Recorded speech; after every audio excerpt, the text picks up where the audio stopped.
Right now, yes. This exact second, 5 little patterns are circling you like fireflies.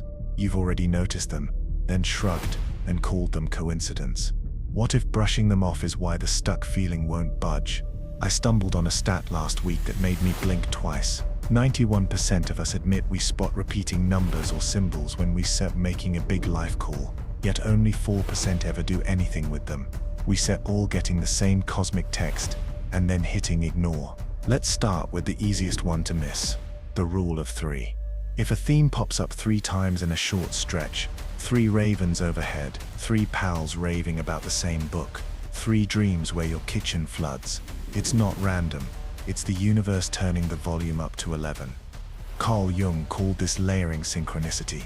He noticed that when our brains wrestle with something just below the surface, the outside world starts rhyming with it. The triple echo is the psyche-sept's way of yelling, heads up. My own alarm bell rang last spring.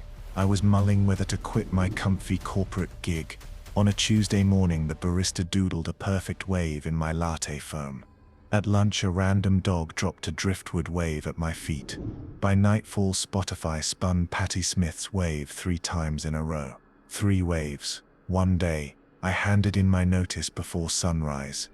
If a symbol taps you 3 times inside 48 hours, hit pause, jot down what was on your mind each time. The pattern shows up fast on paper. Next up, those 1111 double takes on phone screens, license plates, receipts. 11 in Jungian terms is the number of intuitive lightning. When the clock snaps to 1111, the cosmos is saying, your inner GPS is locked in, trust it. Most people just tweet, make a wish, and scroll on. Cute, but passive. The moment you spot 1111, freeze, ask, what am I about to shrug off? Then move on it before the minute flips. The third sign is the stranger echo. When a random human quotes your private thought back at you word for word. A year ago, I was quietly panicking that my passion project was pure vanity. I hadn't told a soul. Waiting for the subway, a woman turned, looked me dead in the eye and said, art doesn't need permission. It needs a pulse. Then she vanished into the crowd. Jungians call this the transcendent function. When the ego clams up, the unconscious hires outside help. If a stranger hands you a line that thuds into your ribs like an arrow, don't just nod. Write it down, set it as your lock screen, tattoo it if you must. Sign 4. The micro-obstacle course. Those tiny irritants that reroute your day. Your regular cafe is closed. The elevator's out. The rideshare cancels. Instead of swearing at your phone, treat it like the universe grabbing the steering wheel. These detours drop you in front of exactly the conversation you need.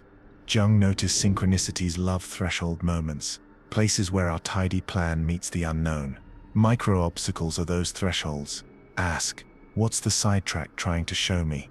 9 times out of 10, that delay saved me from a meeting that would have detonated. The last sign, the emotional boomerang. You're halfway through a scroll session and suddenly bawl at a dog reunion video. A busker plays your late dad's favorite song, and you have to steady yourself on a wall. These emotional gut punches aren't random. They're spotlights on a story you haven't finished. Jung believed strong affect is the psyche's flare gun. The bigger the feeling, the bigger the message. Instead of drowning it with Netflix, sit with the wave and ask, what am I supposed to grieve, forgive, or finally celebrate? One honest answer can shift months of stuck energy. Quick favor, pause and drop in the comments the sign you keep ignoring. Making it public makes it real, and your story might be the echo someone else needs. I read every single one. Okay, you spotted a sign. Now what? 3 tiny steps keep you from looking like you joined a moon cult. Log it. Date, time, mood. Patterns jump off the page when you see them side by side. Ask one laser question. Not what does this mean for all eternity? Just what bests the next aligned move? Take the smallest brave step.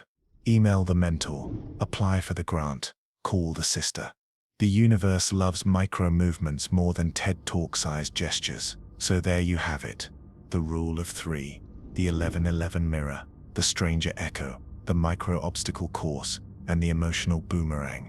5 everyday patterns you've already seen today. The universe isn't being cryptic. You're just rushing. Slow the heck down and the memo becomes a conversation instead of a monologue. If any of this landed, hit subscribe. This channel is about turning cosmic whispers into daily instructions. And remember, the sign you're pretending not to see might be the off-ramp to the life you actually want.